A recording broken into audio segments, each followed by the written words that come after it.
शेर और चूहा। एक बार की बात है जब एक शेर जंगल में सो रहा था। उस समय एक चूहा उसके शरीर में उछल कूद करने लगा अपने मनोरंजन के लिए। इससे शेर की नींद खराब हो गई और वो उठ गया, साथ में गुस्सा भी हो गया।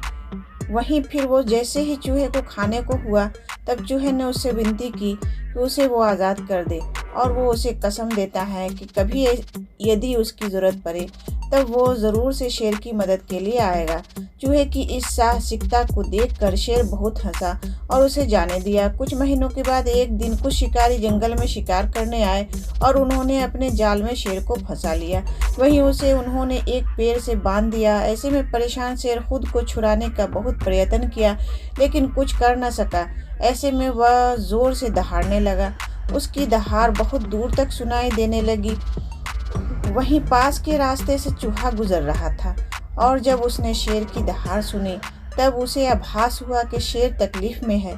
जैसे ही चूहा शेर के पास पहुंचा, वो तुरंत अपनी पैनी दांतों से जाल को कुतरने लगा, और जिससे शेर कुछ देर में आज़ाद भी हो गया और उसने चूहे को धन्यवाद दी। बाद में दोनों साथ मिलकर जंगल की ओर चले गए। इस कहानी से हमें ये सीख मिलती है कि उदार मन से किया गया कार्य हमेशा फल देता है।